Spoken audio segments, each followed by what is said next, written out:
Good morning. नमस्कार। सत श्री अकाल। क्या हाल चाल है आप सबके? आई होप आप सब ठीक होंगे। जैसे कि आप सबको मालूम ही है कि इंडियन पार्लियामेंट के इलेक्शन चल रहे हैं। 543 सीट्स के इलेक्शंस हैं। 7 फेजेज में चल रही हैं ये। इसके 3 फेजेज मुकम्मल हो चुके हैं। जो फर्स्ट फेज था वो था 19 अप्रैल को। सेकंड फेज था 26 अप्रैल को। थर्ड फेज था 7 मई को। इसमें जो टोटल पोल हुई है, मैं उसको बता रहा हूँ आपको कि कौन कौन से स्टेट्स में कितने कंस्टिट्यूंसीज में इलेक्शंस हो चुके। सबसे पहले तो हम आंध्र प्रदेश की बात करते हैं। आंध्र प्रदेश में अभी तक कोई पोल नहीं हुआ। 25 कंस्टिट्यूंसीज हैं। इसके फोर्थ फेज में है, 25 की 25 में। और अरुणाचल प्रदेश की दो में से दो के इलेक्शन हो चुके। असम की 14 सीट्स थी, 14 के इलेक्शन हो चुके। बिहार की 40 में से 14 के इलेक्शन हो चुके। छत्तीसगढ़ की 11 आउट ऑफ 11 हो चुके। हिमाचल प्रदेश की कोई सीट पे नहीं हुआ, अभी 4 सीट के अगेंस्ट। झारखंड की 14 के अगेंस्ट 0। कर्नाटका के पूरे के 28 के 28 हो चुके। केरला की 20 के 20 हो चुके। मध्य प्रदेश की 21 आउट ऑफ 29। महाराष्ट्र की 24 out of 48। Manipur 2 out of 2। Meghalaya 2 out of 2। Tripura 2 out of 2। Uttar Pradesh 26 out of 80। Uttarakhand 5 out of 5। West Bengal 10 out of 42। Andaman Nicobar Island 1 out of 1। Chandigarh 0 out of 1। Dadar and Nagar Haveli 2 out of 2। Mizoram 1 out of 1। Nagaland 1 out of 1। Odisha 0 out of 21। Punjab 0 out of 13। Rajasthan 25 out of 25।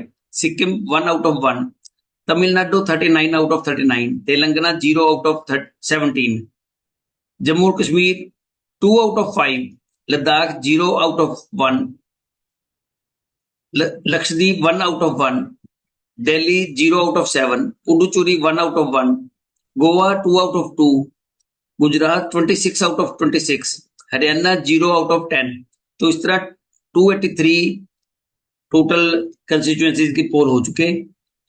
जो आपका fourth phase है, fourth phase के जो elections हैं वो होने हैं आपके 13 मई को। तो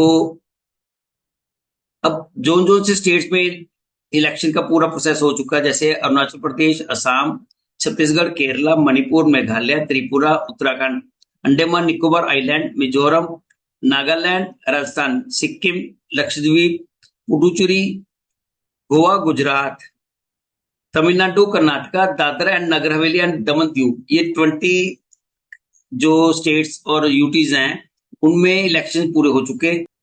थर्ड फेज की पोल परसेंटेज जो है 2024 की एज कंपेयर टू 2019, ये टेंटेटिव फिगर्स हैं।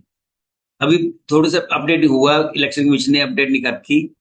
ये शाम तक के फिगर्स हैं, तो 1-2% की इंक्रीज हो सकती है।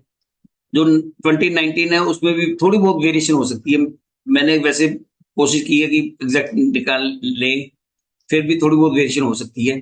जैसे असम की है 2024 में 82 है, 2019 में 85.11 थी। बिहार में 58% as compare to 2019 61.21%। Chhattisgarh 71%, 70.73, 72%, 79.58।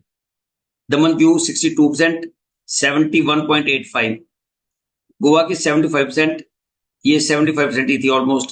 Karnataka की 70, 68.60। महाराष्ट्र की 61, 2019 में थी ये 70.26। उत्तर प्रदेश 2024 में 57, 2019 में थी ये 60%। वेस्ट बंगाल की 76%, 2019 में थी 81.70। मध्य प्रदेश की 66%, 2019 में थी 66.66%। गुजरात की 60%, 2019 में थी ये 64.10%। अब देखो, उत्तर प्रदेश इतना मेन इंपॉर्टेंट स्टेट है उसमें 57%, उसमें कम रहेगी। वेस्ट बंगाल में भी कम रहेगी। Madhya Pradesh almost at par है। गुजरात में भी कम रहेगी। असम में भी कम है, बिहार में भी कम है, छत्तीसगढ़ में बढ़ गई। दादर नागर में जो है 72% के साथ ये कम है, ये भी। दमन दीव में भी काफी कम है। गोवा में एट पार है। कर्नाटका में बढ़ गई। महाराष्ट्र में भी कम है। अब ये देखो, ये जो कम हो रही है, इसका मतलब जो वोटर्स हैं, अनअवेयर हैं, वो अपना कंफर्ट जोन देख रहे हैं। वो ये नहीं सोच रहे कि 5 साल वो फिर बाद में सरकारों को कर्ज करते हैं, सरकारों को कोसते रहते हैं कि हम, अगर ये सरकार आ जाती तो हमने ये बेनिफिट लेने थे, या हमारे गवर्नमेंट, हमारे कंट्री के लिए ये बेनिफिशियल थी गवर्नमेंट। तो अब वोट डालने नहीं जाएंगे, या तो छुट्टियां बनाने चले जाते हैं, या गर्मी का बहाना मार के घर में बैठ जाते हैं, या सोचते हैं कि मेरी एक वोट से क्या फर्क पड़ता है। देखो, एवरी वोट मैटर्स। अगर आप, मेरे हिसाब से तो कम से कम भी 80, मोर देन 80% वोट पड़ने चाहिए। जैसे देखो, ये असम में 82% की पोल हुई है, पहले 85% थी, चाहे कम है, लेकिन फिर भी इन्होंने असम वालों, जब असम वाले कर सकते हैं, वहां पर 82% की हो सकती है, 85%।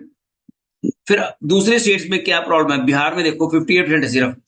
इसका मतलब या तो जो रूलिंग पार्टी का वोटर वो मान के चल रहा है कि हमने जीतने हैं, वो ओवर कॉन्फिडेंट है, या जो दूसरी अपोजिशन पार्टीज हैं वो सोचते हैं कि हमने तो हारना है, हमने क्यों वोट डालने जाना है, हमारी एक वोटर से मैटर नहीं करता। लेकिन गलत बात है। अगर आपने हारना भी है, अगर आप सोच रही हैं, लेट्स सपोज आपके दिमाग में ये है कि हमारी पार्टी ने तो हारना है, फिर भी आप जाओ, हो सकता है आप आपकी एक वोट की वजह से ही आप जीत जाए, आपकी पार्टी जीत जाए, या जो हार जीतने वाली पार्टी सोच रहा है बंदा, उसका जीत का मार्जिन बढ़ा दो आप। नंबर 2 पे आप वोट डालने जरूर जाना है, वहां पर एक नोटा का भी बटन होता है, नोटा की प्रोविजन दे रखी है। अगर आपको कोई कैंडिडेट अच्छा नहीं लगता तो आप नोटा के ऊपर प्रेस कर दो। उससे क्या होगा, जो कोई भी पार्टीज है या कैंडिडेट है, उसको मालूम पड़ जाता है कि हमें रिजेक्ट कर दिया हमारे कंस्टिट्यूंसी के लोगों ने। तो वो अपने नए सिरे से वो विचार करते हैं कि हमारे में क्या कमीज है, वो इंट्रोस्पेक्ट करते हैं। सो मेरी तो यही अपील है आप लोगों से कि आप ज्यादा से ज्यादा वोट डालने जाएं, इंस्टेड ऑफ घर में बैठने के। बाद में ड्राइंग रूम पॉलिटिक्स करते हैं आप। देखो, जो मैंने देखा है, कई लोग अपना कंफर्ट जोन नहीं छोड़ते। अदरवाइज आप रूटीन में चाहे सारा दिन धूप में फिरते रहे, घूमते रहते हैं, लेकिन वोटिंग वाले दिन जो इलेक्शन कमीशन ऑफ इंडिया है, उस इतनी मेहनत कर रहा है, जगह जगह जब भी वोटिंग करने जा रहे हैं वहां पर उन्होंने छाया का प्रबंध कर रखा है, पानी पिलाने का प्रबंध कर रखा है। मोर ओवर कई बिजनेसमैन ने फैसिलिटी दे रखी है कि आप वोट का निशान दिखाओ, तो वो कोई ना कोई, जैसे किसी को टिकट के फ्री दे देते हैं, या कोई ना कोई होटल्स में डिस्काउंट कूपन भी चलते हैं। मेरा कहने का मतलब है कि आप ओवरऑल वोट डालने जरूर जाएं, क्योंकि अगर वोट का अधिकार आप यूज करते हैं तो ये अपनी डेमोक्रेसी के लिए ठीक है। अदरवाइज डेमोक्रेटिक कंट्री होने का क्या फन रह जाता है। आई होप आपको मेरी वीडियो पसंद आ रही होगी। मेरे चैनल को लाइक करें, शेयर करें, सब्सक्राइब जरूर करें मेरे चैनल को, क्योंकि जब तक आप सब्सक्राइब नहीं करते, हौसला नहीं मिलता। हौसला बढ़ाने के लिए मेरे चैनल को सब्सक्राइब जरूर करें, और प्रेस, जो मेरे बेल के आइकॉन को है उसको भी जरूर प्रेस करें, क्योंकि जब भी आप बेल के आइकॉन को प्रेस करते हैं तो उससे क्या होगा, मैं कोई नई वीडियो पोस्ट करूंगा तो आपको नोटिफिकेशन मिल जाएगी।